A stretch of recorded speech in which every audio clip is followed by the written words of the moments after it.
نہ دیکھو دنیا کی طرف، دنیا رلا دیتی ہے، نہ راضی کرو بندوں کو، بندے تھکا دیتے ہیں، نہ پیچھے بھاگو ہر وقت دنیا داروں کے، یہ انسان کو کمزور کر دیتے ہیں۔ وہ تو کریم ہی بڑا ہے، 2 آنسو زمین پر بعد میں گرتے ہیں، بندے کے گناہ سارے پہلے معاف فرما دیتا ہے۔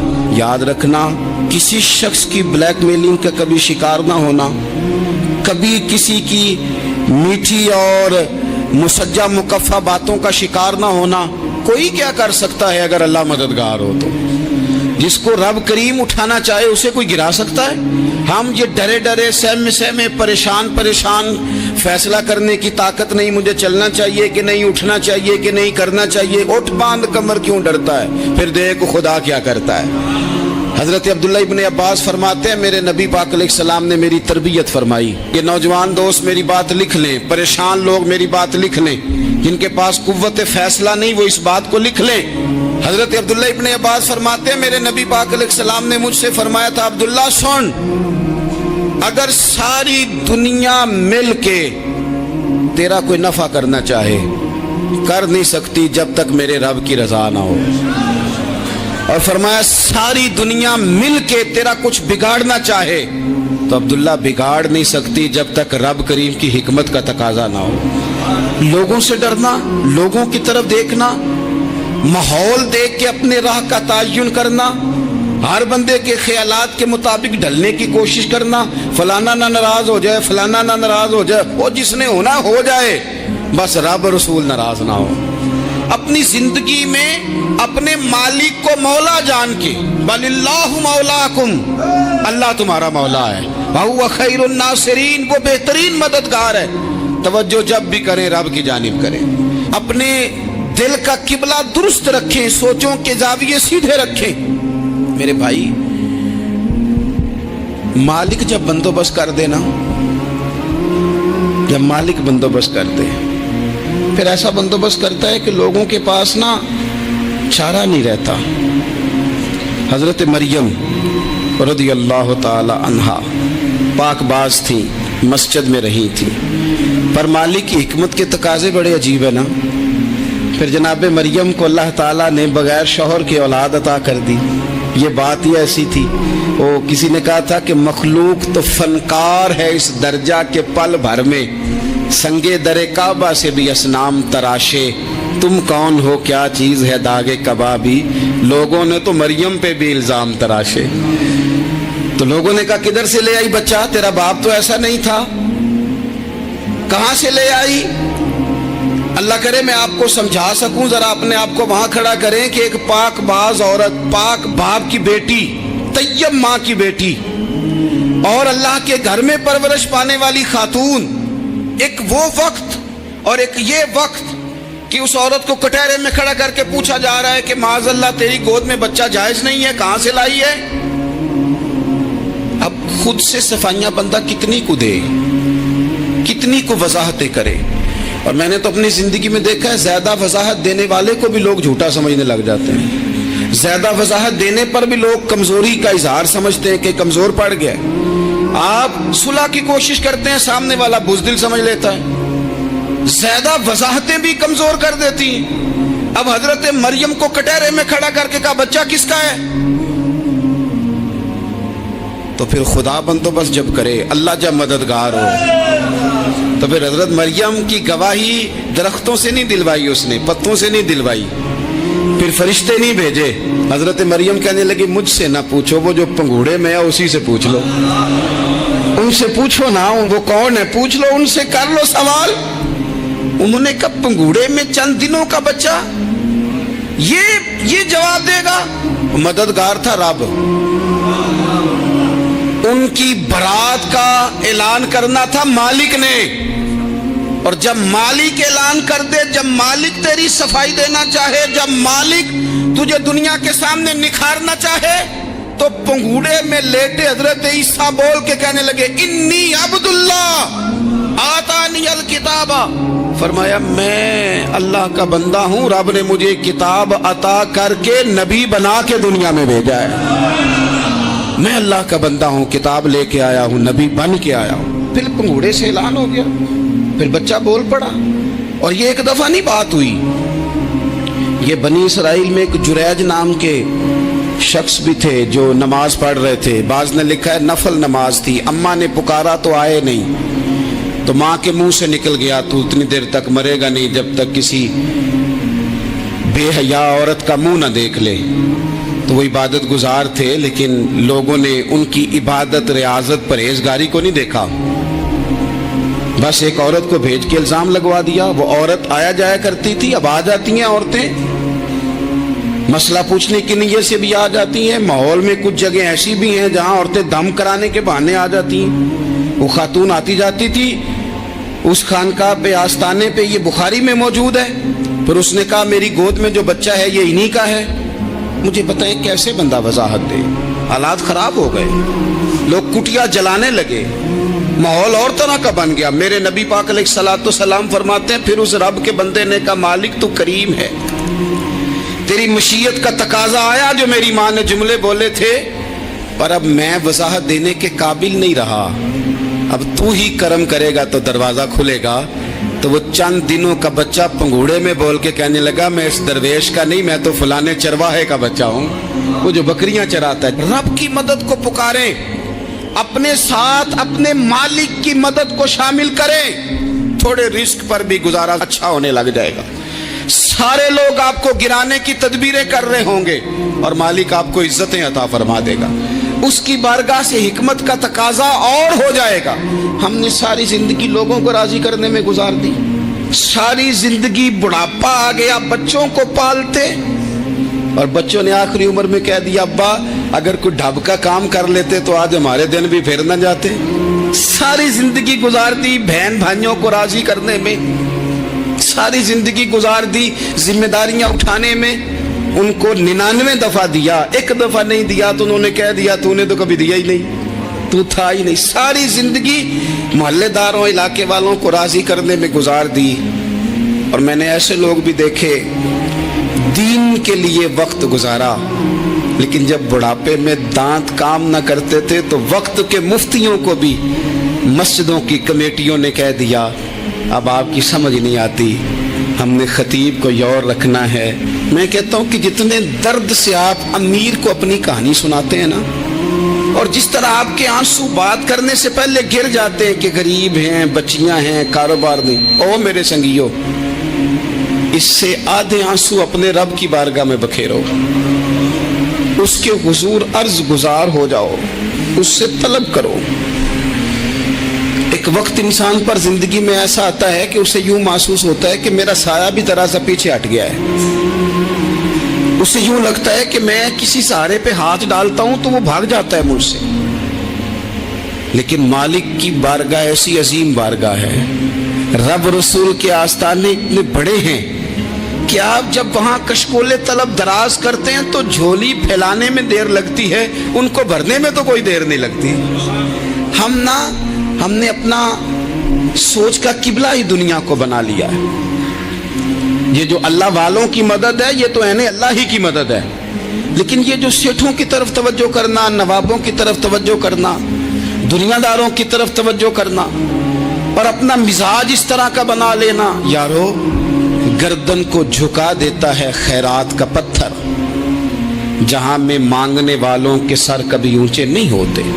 اور اقبال کہتے ہیں غیرت ہے بڑی چیز جہان تگ و دو میں، پہناتی ہے یہ فقر کو تاج سردارا۔ میں عرض کروں گا کہ اپنی آپ جب توجہ کا قبلہ اللہ رسول کو بنائیں گے تو رب فرماتے ہیں وَيَرْزُقْهُ مِنْ حَيْثُ لَا يَحْتَسِبُ، میں نہ تجھے وہاں سے رزق دوں گا جہاں سے کبھی تیرا گمان بھی نہیں کیا ہوگا، یہاں سے بھی مل سکتا ہے، تو نے سوچا بھی نہیں ہوگا۔ بخاری شریف میں حدیث ہے، حضرت جابر ابن عبداللہ فرماتے ہیں نبی پاک صلی اللہ علیہ وسلم نے 300 لوگوں کا ایک لشکر روانہ کیا کسی مہم کے لیے، کسی جہاد کے لیے۔ حضرت ابو عبیدہ بن جراح رضی اللہ تعالیٰ عنہ امیر لشکر تھے۔ فرماتے غربت اتنی زیادہ تھی، بھوک اتنی زیادہ تھی کہ ایک ایک کھجور دن میں ایک وقت کھانے کو ملتی تھی، اور کچھ دن ایسے آئے کہ اب کھجور بھی نہیں مل رہی۔ فرماتے اتنی زیادہ بھوک لگی مجاہدین کو 300 بندہ پتے کھا کے گزارا ہونے لگ گیا۔ یہ بخاری میں موجود ہے۔ آپ فرماتے ہیں کہ دریا کے کنارے ہمارا پڑاؤ تھا، ٹھہراؤ تھا، جب بھوک سے نڈھال ہو گئے نا، وَيَرْزُقْهُ مِنْ حَيْثُ لَا يَحْتَسِبُ، اللہ وہاں سے روزی دیتا ہے، گمان بھی نہیں ہوتا۔ فرماتے ہیں ایک مچھلی اللہ تعالیٰ نے دریا کے کنارے بھیجی، فرماتے ہیں وہ تھی تو مچھلی پر پہاڑ جتنی تھی۔ بخاری میں لفظ ہیں، حضرت جابر ابن عبداللہ رضی اللہ تعالیٰ عنہ فرماتے ہیں 300 آدمی 18 دن تک اس مچھلی کو کھاتے رہے، مچھلی ختم ہی نہیں ہوئی۔ مچھلیاں نہیں، مچھلی کہتے ہیں 18 دن 300 بندہ کھاتا رہا، مچھلی ختم ہی نہیں ہوئی۔ اور فرماتے ہیں کہ اس کی ہڈی نکال کے، کانٹا کہیں گے آپ اپنی زبان میں، کہتے ہیں وہ نکال کے نا تو اس کو کھڑا کیا نا جب، تو اونٹ کجاوے سمیت اس کے بیچ سے گزر جاتا تھا، 2 اس کے کانٹے جوڑے۔ فرماتے ہیں وہ اس کا گوشت ہم کھاتے تھے اور اس کی چربی بطور تیل کے ہم جسموں پہ ملتے تھے، بیماروں کو اس سے سکون آتا تھا، تندرستی، شفا ہوتی تھی۔ فرماتے ہیں ہم کھایا بھی ہم نے، اور کچھ لے کے ہم مدینے بھی گئے، اور قربان جائیں نبی پاک نے بھی اس میں سے کھایا۔ ہم نے عرض کی حضور یہ معمہ کیا ہے، یہ ماجرا کیا ہے؟ تو محبوب نے فرمایا تمہارے پاس غذا نہیں تھی، رب نے تمہارے لیے بندوبست کیا ہے، اللہ نے تمہیں دیا ہے۔ مکان شروع کر لیا، ایک صاحب نے وہ مکان بنانے لگے، آپ وہ حساب لگا رہے ہیں، کہتے ہیں میرے پاس اتنے پیسے ہیں، اتنے میں نے فلانے دوست سے کہنا ہے اس نے دے دینے، اتنے فلانے رشتہ دار سے کہنا ہے اس نے دے دینے، اتنے فلانے سے کہنا ہے اس نے دے دینے۔ یہ ساری کاپی بنا کے مکان شروع کر لیا۔ جو روز کہتا تھا نا کوئی حکم ہو جاتے دسی، سب سے پہلے اس کو کہا میاں پیسے چاہیے دین، وہ کہندا ہو کل ہی منڈا ٹوریا کدے تو پرسوں 10 داتے لب جانے سن۔ میں آپ کو اپنے تجربے کی بات بتا رہا ہوں۔ جن لوگوں کا خیال ہوتا ہے نا کہ آپ سٹارٹ کریں فلانا کام، ہم آپ کے ساتھ ہیں، اللہ کا ہی کوئی نظام ہے، وہ بالکل بھی نہیں ساتھ ہوتے۔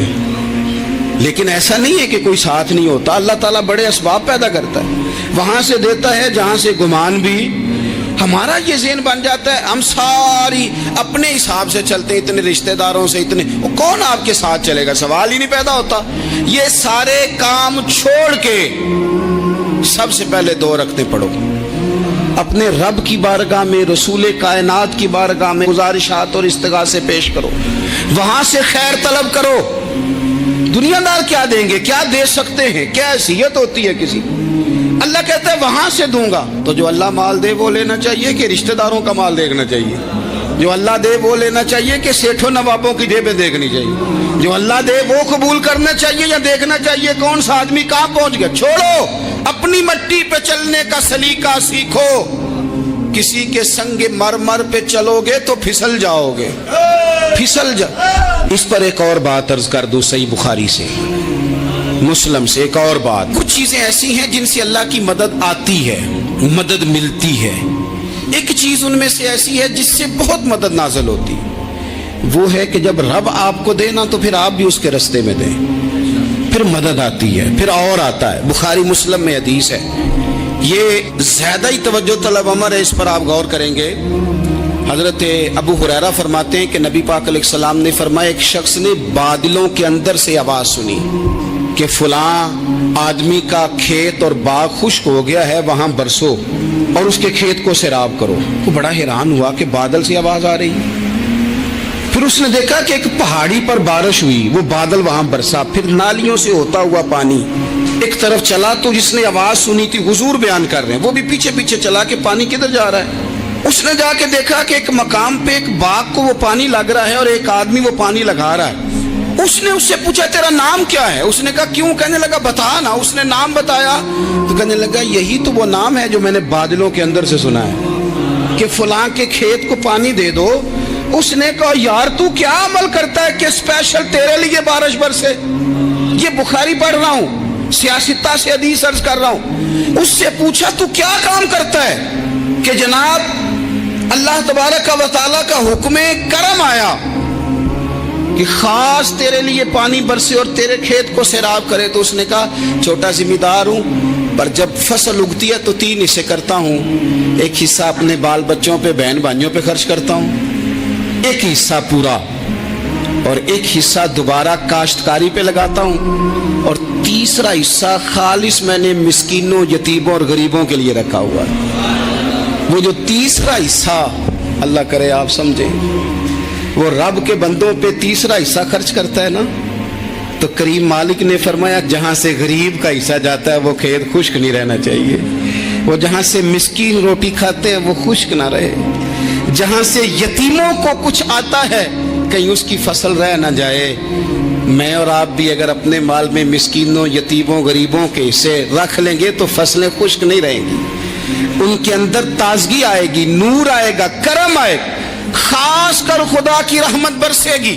مدد اللہ سے چاہیں، اپنی توجہات کا مرکز رب رسول کی ذات کو بنائیں، پھر آپ محسوس کریں گے کہ بڑی جلدی اللہ تعالیٰ کی مدد آنے لگی ہے۔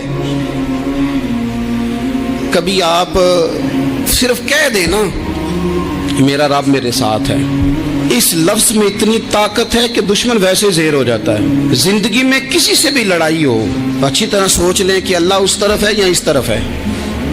اگر آپ زیادتی پہ ہیں تو پھر رب مظلوم کی جانب ہے۔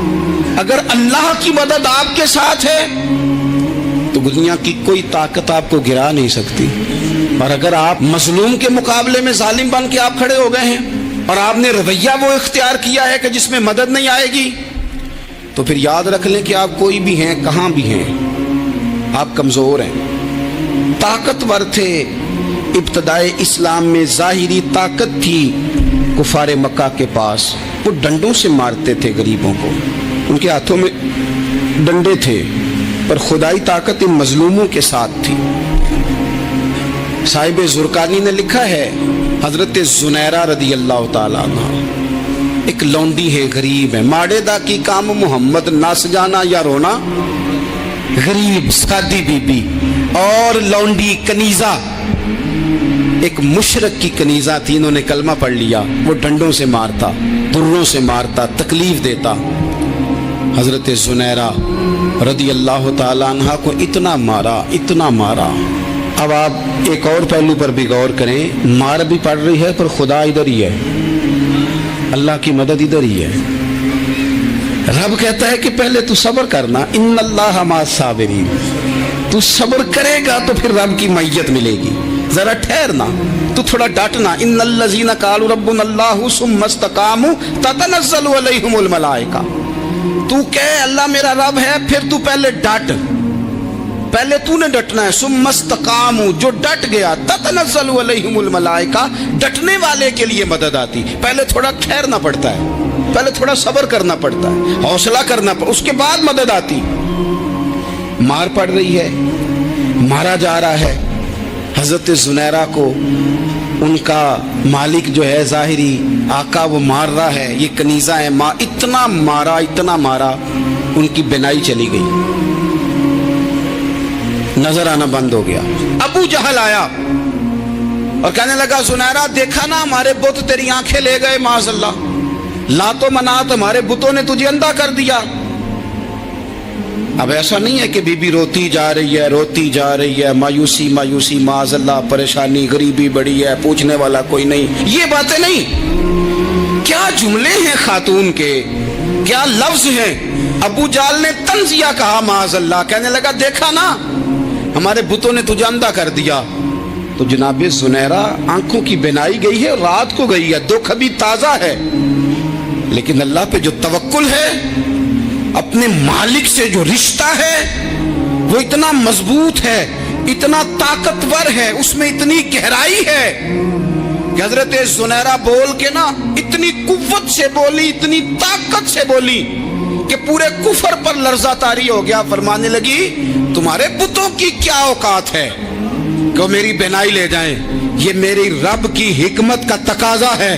جب تک اس نے چاہا زنیرہ دیکھتی رہی، اور جب اس نے چاہا زنیرہ کی آنکھوں کی بینائی چلی گئی، اور اگر وہ چاہے گا نا تو بینائی واپس بھی کر دے گا۔